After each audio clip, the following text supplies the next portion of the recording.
काँग्रेसच्या उमेदवाराला जे 10 सूचक आहेत तेही मिळणं कठीण होतं.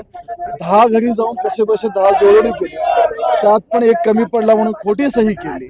खोटी सही करायला हरकत घेतली. आता भाजपचं काय सांगू बरं, एकूण काय 8-9 अर्ज आले, त्यांच्या एकामुळे फरक पडतं काय? अख्ख्या जिल्ह्यातले गोळे केले तरी 4 नगरसेवक नाही त्यांच्याकडे, 4 सह्याच्या. त्यामुळे काँग्रेसची परिस्थिती एवढी ढासळलेली आहे, त्यांच्याकडे माणसंही नाही, सहकार्य माणसं नाही. आता ही उद्दिनता आहे त्यांची, त्यांचा खोटारडेपणा दिसायला लागलाय लोकांना, त्यामुळे हे असलं त्यांचं नाटक सुरू आहे.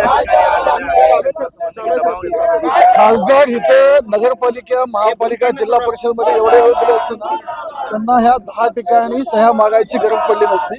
कुठंतरी खासदारचं जे अपयश आहे, एवढ्या मोठ्या काँग्रेस पक्षाचे आज एवढे जिल्ह्यात एक काळ त्यांचा राज्य असायचा, आज 4 पलीकडे 5वी संख्या जात नाही, सदस्य मिळणं, सही करायला माणसं मिळणं अवघड झालंय. खासदारांना हे जरी प्रसंग त्यांनी निवडणुकीत एवढा वेळ दिला असताना सोलापूरमध्ये राहिले असते तरी ही वेळ काँग्रेसवर आली नसती. भाजपच्या अर्जावर पण आक्षेप घेण्यात आलाय, शिवसेनेच्या नेत्यांनी हा आक्षेप घेतलाय.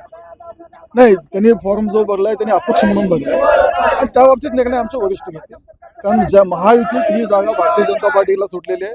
आमचे आदरणीय राजाभाऊ राऊत साहेब आमचे उमेदवार आहेत आणि महायुतीला आम्हाला भारतीय जनता पार्टी सुटली म्हणून आम्ही ही उमेदवारी आंदोलन जे आहे ते कुठेतरी ह्यांना सही करायला 4 लोक, आंदोलनाला 4 लोक, काय आंदोलनाचं खोट्या सह्या करणाऱ्या काँग्रेसचा. आज या ठिकाणी स्क्रुटनी होती. विधान परिषदची इलेक्शन आहे. काल आमचा कॅन्डिडेट या ठिकाणी, आमचा कॅन्डिडेट आदित्य फत्तेपूरकर महाविकास आघाडीकडून फॉर्म दिला. 10 अधिकृत सह्या त्या ठिकाणी केल्या होत्या आणि आज स्क्रुटनीच्या वेळेस जो एक ज्यांनी सही केलेली त्याला भाजपच्या आमदारांनी वरून काही इन्स्ट्रक्शन आले असतील, भाजपच्या सगळ्या पदाधिकाऱ्यांनी त्याच्यावर प्रचंड दबाव आणला, त्याला पळवून नेलं, किडनॅप केलं खरं तर, आणि त्याला खोटं ॲफिडेव्हिट या ठिकाणी सादर करण्याचा दबाव आणला की ही माझी सही नाही आहे. त्या माणसाचं आमच्याकडे रेकॉर्डिंग आहे. त्यांनी काल स्वतः आमच्या कॅन्डिडेटला फोन केला आणि सांगितलं की माझी सही घेऊन जा, म्हणजे खूप प्रचंड दबाव आहे. हे रेकॉर्डिंग आमच्याकडे आहे, ती सही त्याची आहे, दोन्ही सह्या त्याच्या आहेत आणि आमचा पूर्णपणे फॉर्म व्हॅलिड आहे. म्हणून आम्ही कलेक्टरना ह्या ठिकाणी निवेदन केलं, आरोना आणि त्यांच्या सहकार्याने, की ही स्क्रुटनी ही पारदर्शक पद्धतीत होऊ देत. जर त्यांच्याकडे बहुमत आहे तर त्यांना भीती कसली आहे? काय सिद्ध करायचं गुंडागर्दी तुम्ही प्रयत्न करताय? होऊ देत नाही. एवढं काय तुम्ही खालच्या पातळीला जाऊन एवढा दबाव, दोन्ही ज्यांनी कॅन्डिडेटनी फॉर्म भरलेले त्यांच्यावर हा दबाव की एका सिग्नेटरीला इनव्हॅलिड करणं, म्हणजे किती गलिच्छ राजकारण आहे. लोकशाही पद्धतीत होऊ देत असं मी कलेक्टरना सांगितलं. कलेक्टरना सांगितलं तुम्ही कोणत्या पक्षासाठी सेवा नाही करत, तुम्ही देशासाठी सेवा करताय. हा भान ठेवून तुम्ही त्या पद्धतीत निकाल द्या. 20 वर्षापूर्वी जे होतं ते आता नाही. आता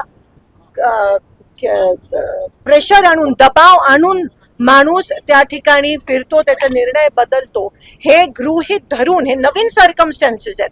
आधी कोणत्याही रूल बुकमध्ये असं लिहिलं नव्हतं. म्हणून त्या पद्धतीने चौकटीच्या बाहेर जाऊन तुम्ही चौकशी करून निर्णय पारदर्शक पद्धतीत द्या आणि इलेक्शन होऊ देत. बिनविरोध नाही झाली पाहिजे, कारण का आम्ही सह्या 10 जणांच्या व्हॅलिड अधिकृत सह्या या जिल्हाधिकाऱ्यांसमोर दाखल केलेला आहे की माझी सही बोगस आहे. काय नक्की आपली भूमिका? दोन्ही सह्या एकच आहेत. काल त्यांचं बोलणं झालं. आदित्य फत्तेपूरकरजींबरोबर ते गेले 25 वर्ष काम करतायत. लोकसभेत पण त्यांनी आमचं काम केलं होतं आणि आता दबावापोटी किडनॅप करून दबावाखाली आणून प्रचंड त्यांना एक प्रकारच्या धमक्या देऊन खोटा अफिडेव्हिट सादर करणं किती वेळ लागतो ह्याच्यामध्ये? 100% ह्याच्यामध्ये काय, जर तुम्हाला तफावत जाणून आली तर ती निवडणूक स्थगित केली पाहिजे. बिनविरोध होऊ नका देऊ, कारण का हे व्हॅलिड आहे. हे दबावापोटी झालंय, भीतीपोटी झालंय, हे पूर्णपणे निष्पन्न होत आहे आणि म्हणून निवडणूक योग्य त्या पद्धतीत झाली पाहिजे. आता आपल्या अर्जाची स्थिती काय? आपला उमेदवाराचा अर्ज बाद झालेला आहे की अजून निकाल देणार आहेत? निकाल द्यायच्या आधी आम्ही सगळे त्यांना भेटलोय. आमचं हिअरिंग पण त्या ठिकाणी झालंय आणि एवढीच अपेक्षा, आता अपेक्षाच करू शकतो कलेक्टर कडून. एक आशेचं किरण आपल्याकडे ह्या देशाचे अधिकारी आहेत जे पारदर्शकपणे होऊ शकतात. ते देश सेवा करतायत, ते कोणत्या पक्षाची सेवा करत नाहीत. याचा भान सगळ्या अधिकाऱ्यांनी ठेवा.